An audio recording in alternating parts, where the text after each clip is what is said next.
এতে অহংকার দেখাওনি দক্ষ। অহংকার ଅହଙ୍କାର ହିଁ ତ ମୋର ସ୍ୱଭାବ ବ୍ରହ୍ମଦେବ। କାରଣ ମୁଁ ଆପଣଙ୍କ ଶରୀରରୁ ନିଃସୃତ ଅହଙ୍କାରର ବିସ୍ଫୋରଣରୁ ଉତ୍ପନ୍ନ। ସେଇଥିପାଇଁ ତ ତମେ ମୋର ପୁତ୍ର ସମାନ ଦକ୍ଷ। ତମେ ମୋଠୁ ଶ୍ରେଷ୍ଠ କେମିତି ହେଇପାରିବ? ଅହଙ୍କାରର ଏମିତି ହିଁ ସ୍ୱଭାବ ହୋଇଥାଏ। ପ୍ରକୃତ ଅହଙ୍କାରୀ ଏମିତି ହୋଇଥାଏ ଯିଏ ପରିସ୍ଥିତିକୁ ନେଇ ତୁରନ୍ତ ସମ୍ବନ୍ଧ ସ୍ଥାପନ କରି ନେଇଥାଏ। ଏଭଳି ମୁହୂର୍ତ୍ତରେ ଆପଣ ପିତା ଏବଂ ପୁତ୍ରଙ୍କର ସମ୍ପର୍କର ଦ୍ୱାଇ ଦେଇ ନିଜକୁ ସର୍ବଶ୍ରେଷ୍ଠ କହୁଛନ୍ତି। ମୁଁ ସତ୍ୟ କହୁଛି ଦକ୍ଷ। ଅହଙ୍କାର ଅସତ୍ୟ ବ୍ୟତୀତ ଆଉ କିଛି ବି କହେନି। ତମେ କଣ ଏ ପରମ ସତ୍ୟ ବିଷୟରେ ଜାଣିଛ? ହଁ, ମୁଁ ତ ଜାଣିଛି, ହେଲେ ଆପଣ ଜାଣନ୍ତିନି। ସେଥିପାଇଁ ନିଜକୁ ସର୍ବଶ୍ରେଷ୍ଠ ବୋଲାଇ ମୋ ସର୍ବଶ୍ରେଷ୍ଠତ୍ୱ ପ୍ରତି ବିମୁଖ ହେଉଛନ୍ତି। ଦକ୍ଷ ଦକ୍ଷ ଉତ୍ତେଜିତ ହୁଅନ୍ତୁନି ବ୍ରହ୍ମଦେବ। ମୁଁ ପୃଥିବୀ ଲୋକର ଏକଛତ୍ର ଅଧିନାୟକ ହୋଇ ମାନବ ଜାତିକୁ ସୃଷ୍ଟି କରିବି। ଆଉ ମୋ ସୃଷ୍ଟି ଆପଣଙ୍କ ସୃଷ୍ଟିଠୁ ଶ୍ରେଷ୍ଠ ହବ। ଶ୍ରେଷ୍ଠ।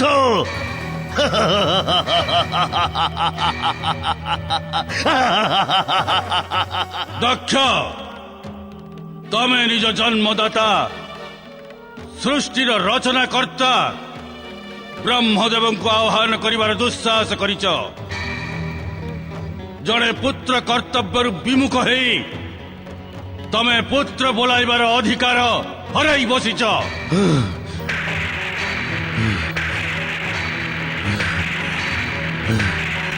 ସେଇଥିପାଇଁ ତମେ ସବୁଦିନ ପାଇଁ ପୁତ୍ର ସୁଖରୁ ବଞ୍ଚିତ ହବ।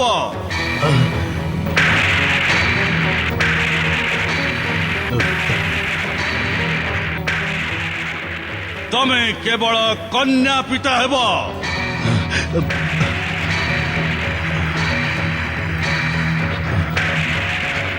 ଯିଏ ତୁମ ଜୀବନ ନିମନ୍ତେ, ତୁମ ଅହଙ୍କାର ନିମନ୍ତେ ସଂକଟକୁ ଡାକି ଆଣିବେ। ସାବଧାନ, ସାବଧାନ ବ୍ରହ୍ମଦେବ।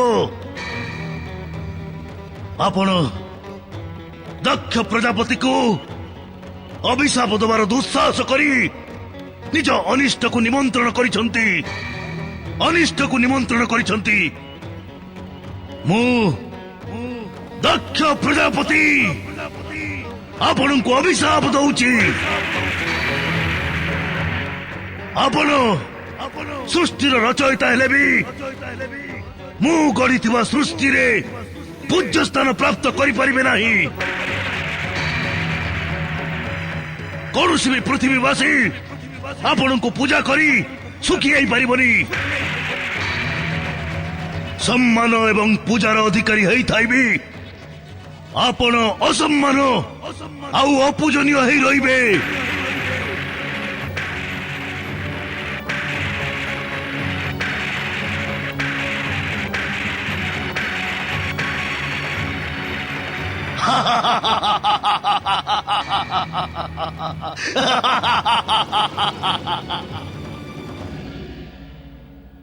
ନାରାୟଣ ନାରାୟଣ। ମୋର ମାନସ ପିତା ବ୍ରହ୍ମଦେବଙ୍କର ଅଭିମାନ ଭ୍ରାତା ଦକ୍ଷଙ୍କ ପ୍ରତିଶୋଧ ଦେଖି ନିରନ୍ତର ଶ୍ରୀହରିଙ୍କ ଭକ୍ତିରେ ଥିବା ମୋର ଏ ମନ ଅଧିକ ବ୍ୟାକୁଳ ହୋଇ ଉଠୁଛି। ଜିଜ୍ଞାସାର ଉଦ୍ବିଗ୍ନତା ଆହୁରି ବଢି ବଢି ଚାଲିଛି। କିନ୍ତୁ ଶ୍ରୀ ମହାଗଣେଶଙ୍କ ବ୍ୟତୀତ ଏ ନାରଦର ଜିଜ୍ଞାସାର ଶ୍ରବଣ ଆଉ କିଏ କରିପାରିବ? କିନ୍ତୁ ମୁଁ ଶ୍ରୀ ମହାଗଣେଶଙ୍କୁ କୋଉଠି ଖୋଜିବି? ସେ ତ କେବଳ ନିଜ କୃପାରେ ହିଁ ନିଜ ଭକ୍ତଙ୍କୁ ଦର୍ଶନର ଲାଭ ପ୍ରଦାନ କରିଥାନ୍ତି।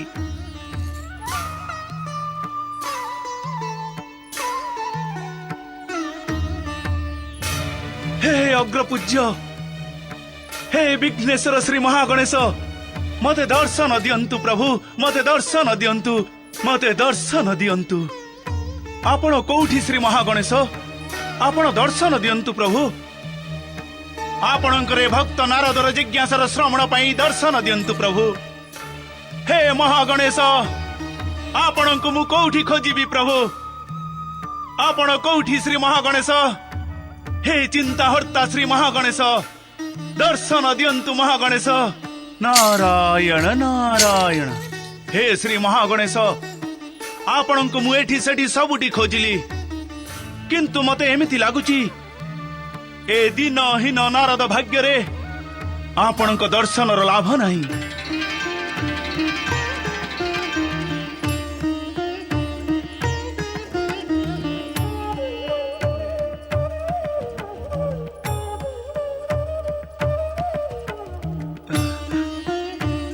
स्वामी श्री महागणेश एते मात्रा व्याकुल होई मते काहेकि डाकिले देवर्षि नारद? हे प्रभु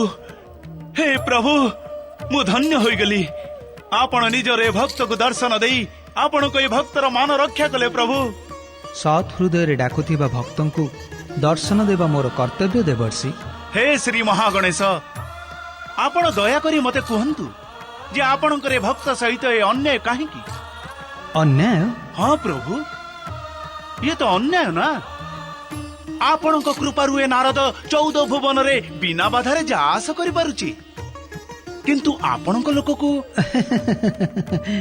मोर तो कौनसी लोक ही नहीं देवर्षि। प्रभु एतिके मते कहंतु जे आपणक भक्त जदि आपणक दर्शन करबा चाहंती तेबे आपणक कोठी खोजिबे? मते खोजिबा पई कोठी की जीवार आवश्यकता नहीं देवर्षि नारद। मु तो ए सृष्टिर प्रतिटी कोणरे विद्यमान जेउठी मते सत् हृदय डाकिबो सेठी मु प्रकट हेई जिबी। जय जय श्री महागणेश। नारद सृष्टिकर्ता ब्रह्मदेव तथा दक्ष प्रजापतिंक अहंकार प्रचंड संघर्ष देखि तुमे एते व्याकुल उद्विग्न हेउछ काहेकि? हे श्री महागणेश नारदर उद्विग्नता तथा व्याकुलतार कारण होची तार जिज्ञासा। कृपा करी एतिकी तो कहंतु जे अभिमानर भयंकर संघर्षर परिणाम कौन हब? दक्षंक अभिमान ही तांक दुर्दशार कारण हब नारद। जय जय श्री महागणेश। आउ मो मानस पिता ब्रह्मदेवंक अहंकारर कौन हब प्रभु? ब्रह्मदेवंक अहंकारर परिणाम स्वयं दक्ष घोषणा करि सारिचंती नारद। से पूजनीय सम्मानर अधिकारी हेबेनी जहा भगवान विष्णु एवं भगवान शिव प्राप्त करिवे। ब्रह्मदेव पूजनीय तथा त्रिदेवंक मध्यरु जणे होइथाइ भी से पूजार अधिकारी हेबेनी।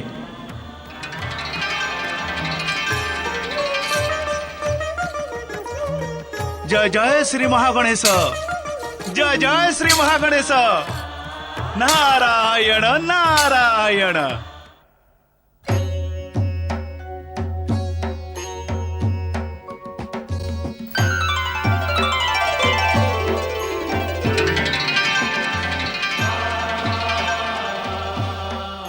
शक्ति को आश्रय प्रदानकारी महादेव को मोर प्रणाम।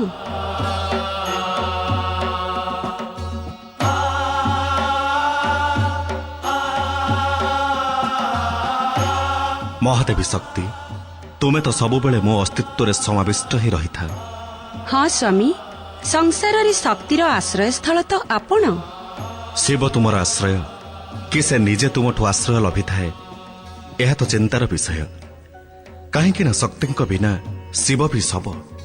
कुह ए मुहूर्त प्रकट हेबार उद्देश्य कौन? मानव शरीर रे जन्म नेबार आकांक्षा पाई ही मु आपनक सम्मुखरे प्रकट हेछि। मानवीय जीवन प्राप्त करने अत्यंत सौभाग्यमय आकांक्षा किंतु मानवक जीवन रे सुख सहित दुख भी समान रूप से उपस्थित रही था। पति रूप रे आपनको लाभ करी आपनको सेवा करिवार महा सुख प्राप्त करिवार आकांक्षा रे शक्ति पाई संसार प्रतिटी दुख सुख पलटि जीव। अर्थात तुमर मन मातृत्वर सुख प्राप्त करने को लालायित। हाँ तर्जमी मातृत्वर गौरव प्राप्त करिबा नारी जीवनर सर्वश्रेष्ठ अभिलाष हेइथाए। आपण मौन काहेकि हेगले प्रभु? मानवीय जीवन धारण रे तमे अनभिज्ञ नुह महादेवी। ମାନବ ମନର ସମସ୍ତ ଆକାଂକ୍ଷା ପୂର୍ଣ୍ଣ ହେଇନଥାଏ। ତମେ ଓ ମାନବ ରୂପରେ ଜନ୍ମ ନେଇ ପରିସ୍ଥିତିର ଚକ୍ରରେ ପଡ଼ିଯିବନି ତ? ମହାଦେବ, ଶିବଙ୍କ ଶକ୍ତି କଣ ପରିସ୍ଥିତିର କୁଚକ୍ରରେ ପଡ଼ିଯାଇପାରେ? ମହାଦେବୀ, ମାନବ ନିୟତିକୁ ଆପଣେଇ ନେବା ପରେ ଯଦି ତମେ ଅଲୌକିକ ଶକ୍ତି ପ୍ରାପ୍ତ କର, ତେବେ କ'ଣ ମାନବ ଜାତି ତୁମକୁ ନିଜ ଆଦର୍ଶ ମାନିବ? ମୁଁ ଆପଣଙ୍କ କଥାରେ ଏକମତ ସ୍ୱାମୀ। ମୁଁ ଅଲୌକିକ ଶକ୍ତିର ବିନା ସହଯୋଗରେ ମାନବ ଜୀବନର ଦୁଃଖ ସହିବାକୁ ବି ପ୍ରସ୍ତୁତ। ମହାଦେବୀ, ଏହି ପୁଣ୍ୟ କାର୍ଯ୍ୟ ନିମନ୍ତେ ତମେ ଉଚିତ ସୁଯୋଗର ପ୍ରତୀକ୍ଷା କାହିଁକି କରୁନ? କେବେ ଆସିବ ସେ ଉଚିତ ସୁଯୋଗ? ତାହା ତ ପରମଦେବ ଶ୍ରୀ ମହାଗଣେଶଙ୍କ ଇଚ୍ଛା ଉପରେ ନିର୍ଭର କରେ। ଶ୍ରୀ ମହାଗଣେଶ?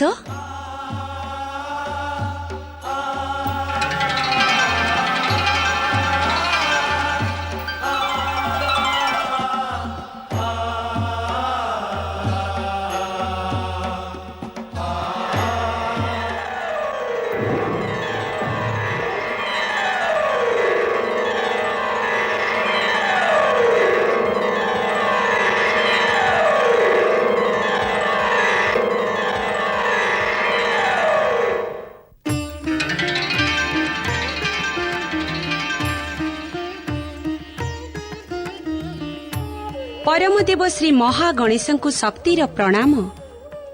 ମାତୃଶକ୍ତି, ଆପଣ ଜଗତ ପୂଜ୍ୟା। ଏ ମହାଗଣେଶଠାରେ ରଚନା ଶକ୍ତିର ଯେଉଁ ଅଂଶ ବିଦ୍ୟମାନ ଅଛି, ତାହା ଆପଣଙ୍କ ଶକ୍ତିର ତତ୍ତ୍ୱରୁ ପ୍ରାପ୍ତ ହୋଇଛି। ସର୍ବେଶ୍ୱର ଶ୍ରୀ ମହାଗଣେଶ, ଆପଣ ତ ସୃଷ୍ଟିର ମୂଳାଧାର। ଆପଣ ଅଗ୍ରପୂଜ୍ୟ। ଆପଣ ହିଁ ଏ ସୃଷ୍ଟିର ସମସ୍ତ ଜଡ଼ ଚେତନର ବନ୍ଧନର ଅଧିକାରୀ। ମୁଁ ଆପଣଙ୍କ ସମ୍ମୁଖରେ ଗୋଟିଏ ଆକାଂକ୍ଷା ନେଇ ପ୍ରକଟ ହେଇଛି। ଆପଣଙ୍କ ଆକାଂକ୍ଷା କଥା ମୁଁ ଭଲ ଭାବେ ଜାଣିଛି ମାତୃଶକ୍ତି। ଆପଣ ମହାଦେବ ଶିବଙ୍କ ଆଗରେ ଯେଉଁ ମାନବ ଶରୀର ଧାରଣ ପାଇଁ ଇଚ୍ଛା ପ୍ରକଟ କରିଛନ୍ତି, ତା ପଛରେ ଆପଣଙ୍କର ମାତା ହେବାର ଲକ୍ଷ୍ୟ ଅଛି। ଆପଣ ପୁତ୍ର ରୂପରେ ମୋତେ ପ୍ରାପ୍ତ କରି ମୋତେ ଗୌରବ ପ୍ରଦାନ କରିବାର ଆଶା ପୋଷଣ କରିଛନ୍ତି। ଆପଣ ତ ବିନା କଥାରେ ହିଁ ସବୁ କିଛି ଜାଣିପାରିଲେ ଶ୍ରୀ ମହାଗଣେଶ। ଏବେ କୃପା କରି ମୋ ଅଭିଳାଷ ବି ପୂର୍ଣ୍ଣ କରନ୍ତୁ। ହେ ମାତୃଶକ୍ତି, ଆପଣଙ୍କ ଅଭିଳାଷ ପୂର୍ଣ୍ଣ କରି ଆପଣଙ୍କ କୋଳରେ ଖେଳିବା ପାଇଁ ମୋ ମନ ଏବେଠୁ କଲ୍ଲୋଳ ହେଉଛି। କିନ୍ତୁ କଣ ଶ୍ରୀ ମହାଗଣେଶ? ମୁଁ ବି ଭଗବାନ ଶିବଙ୍କ କଥାରେ ଏକମତ ମାତୃଶକ୍ତି। ଏ ସମୟ ମାନବ ଶରୀର ଧାରଣ କରିବା ପାଇଁ ଉଚିତ ନୁହଁ। କାରଣ?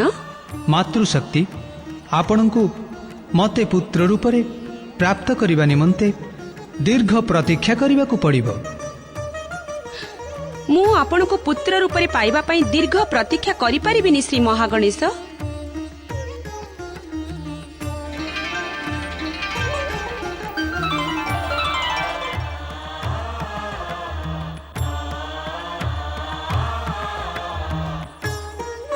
ସମୟ ସହିତ ନିଜ କଥାର ସତ୍ୟତାକୁ ପ୍ରମାଣିତ କରି ପରମପିତା ବ୍ରହ୍ମାଙ୍କ ପୁତ୍ର ଦକ୍ଷ ସମଗ୍ର ପୃଥିବୀ ଲୋକ ଉପରେ ନିଜ ଆଧିପତ୍ୟ ବିସ୍ତାର କଲେ। ପରମପିତା ବ୍ରହ୍ମାଙ୍କ ପୁତ୍ର ଦକ୍ଷଙ୍କ ଅହଙ୍କାର ଏବେ ପୃଥିବୀ ସମ୍ରାଟ ଦକ୍ଷ ପ୍ରଜାପତି ସମ୍ବୋଧନରେ ସନ୍ତୋଷ ଲାଭ କଲା। ପୃଥିବୀ ସମ୍ରାଟ ଦକ୍ଷ ପ୍ରଜାପତିଙ୍କୁ ଦିନେ ପରମପିତା ସ୍ୱୟଂ ବ୍ରହ୍ମା ତାଙ୍କ ବିବାହର ପରାମର୍ଶ ଦେବା ପାଇଁ ଦକ୍ଷ ମହଲକୁ ଆସିଲେ। ଆପଣଙ୍କ ଧୈର୍ଯ୍ୟ ପ୍ରଶଂସନୀୟ ପରମ ପିତା। କେତେ ଥର ମୁଁ ଆପଣଙ୍କୁ ଅପମାନ ଦେଇଛି, କିନ୍ତୁ ଆପଣ ବାରମ୍ବାର ପରାମର୍ଶ ଦେବା ପାଇଁ ଆପଣଙ୍କ ଅପମାନର ଚିନ୍ତା ନ କରି ପୃଥିବୀ ସମ୍ରାଟ ଦକ୍ଷ ପ୍ରଜାପତିର ମହଲରେ ପ୍ରକଟ ହେଇଯାଉଛନ୍ତି।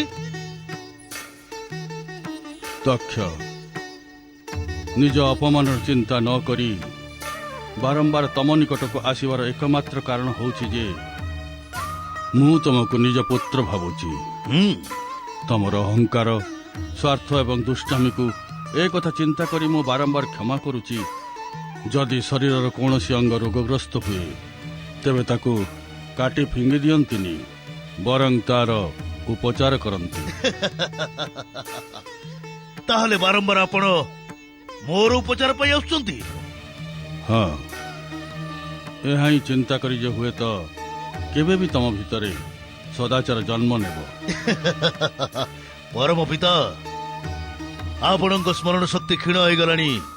ଅର୍ଥାତ୍ ଅର୍ଥାତ୍ ଆପଣଙ୍କ ସ୍ମରଣ ଶକ୍ତି କ୍ଷୀଣ ହୋଇଗଲାଣି ପରମ ପିତା। ଆପଣଙ୍କର କଣ ସ୍ମରଣ ନାହିଁ ଯେ ମୋର ଅବତାର ଆପଣଙ୍କ ଶରୀର ଭିତରର ଉଗ୍ର ରୂପର ଅହଙ୍କାରର ବିସ୍ଫୋରଣ ରହିଥିଲା। ଆପଣଙ୍କ ଅହଙ୍କାର ତ ଦକ୍ଷ ପ୍ରଜାପତିକୁ ଅବତାର ଧାରଣ କରିବାକୁ ଦେଇନଥାନ୍ତା, କିନ୍ତୁ ମୁଁ ନିଜେ ନିଜ ଇଚ୍ଛାରେ ଅବତାର ଧାରଣ କରିଛି। ସେଥିପାଇଁ ନା ମୋର କେହି ପିତା, ନା ମୁଁ କାହାର ପୁତ୍ର। ଇଏ ତୁମର ଭାବନା ହେଇପାରେ, କିନ୍ତୁ ମୋ ପାଇଁ ତମେ ହିଁ ମୋର ପୁତ୍ର।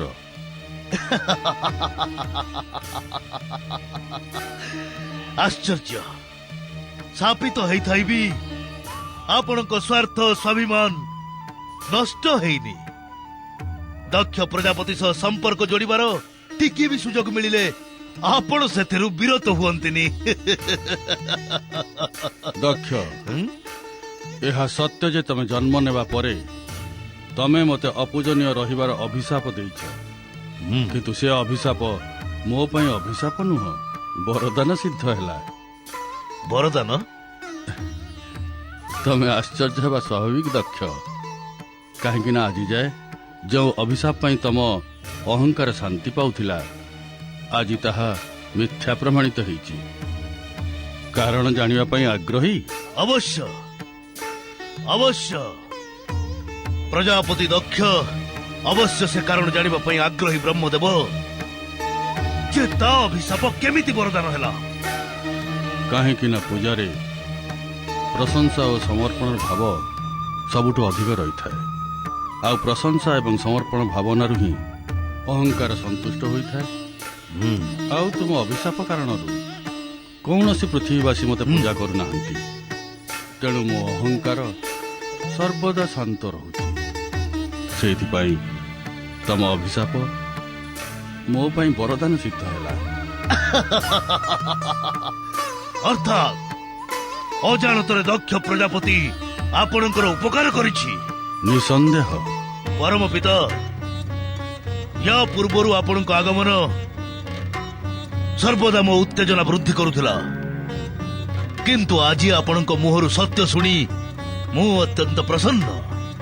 କୁହନ୍ତୁ, ପୃଥିବୀ ସମ୍ରାଟ ଦକ୍ଷ ପ୍ରଜାପତିଙ୍କୁ ଦର୍ଶନର ଇଚ୍ଛା ଆପଣଙ୍କର କେମିତି ହେଲା? ଦକ୍ଷ, ଏବେ ସେ ସମୟ ଉପନୀତ ଗୋଟାଏ ଶ୍ରେଷ୍ଠ ପରିବାରରେ ତମ ବିବାହ ସମ୍ପର୍କ ସ୍ଥାପନ କରାଯିବ। ଏ ପୃଥିବୀ ଲୋକରେ ତ ସେଭଳି କୌଣସି ଶ୍ରେଷ୍ଠ ପରିବାର ପୃଥିବୀ ସମ୍ରାଟ ଦକ୍ଷ ପ୍ରଜାପତିକୁ ଦୃଶ୍ୟ ହେଉନି। ପୃଥିବୀ ଲୋକରେ ଜନ୍ମ ନେଉଥିବା ପ୍ରତ୍ୟେକ ପ୍ରାଣୀଙ୍କ ଭବିଷ୍ୟତ ନିୟନ୍ତାଙ୍କ ଲେଖନୀରେ ତାର ଜନ୍ମ ସହିତ ଲେଖି ଦିଆଯାଏ। ଆଉ ତମ ବିବାହ ପ୍ରଜାପତି ବୀରଣଙ୍କ ସୌଭାଗ୍ୟବତୀ ସୁଶୀଳା ଓ ରୂପବତୀ କନ୍ୟା ବିରିଣୀଙ୍କ ସହିତ ହେବା ନିଶ୍ଚିତ। ପ୍ରଜାପତି ବୀରଣ?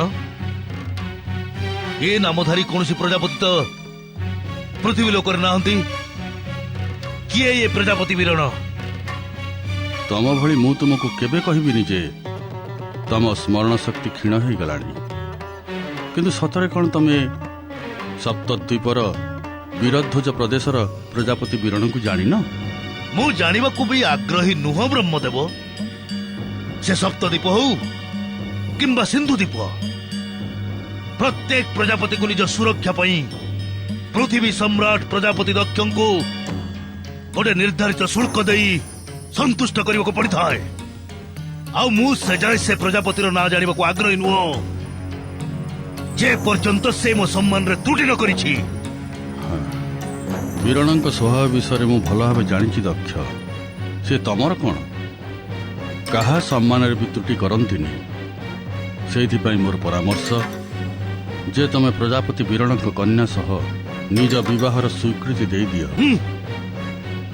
ମୋ ସ୍ୱୀକୃତି ପୂର୍ବରୁ ଆପଣ ବୀରଣଙ୍କୁ କୁହନ୍ତୁ ଯେ ସେ କନ୍ୟାଦାନ ପାଇଁ ମୋ ରାଜ୍ୟରେ ଉପସ୍ଥିତ ହୋଇ ମୋତେ ପ୍ରାର୍ଥନା କରି ପ୍ରସନ୍ନ କରନ୍ତୁ।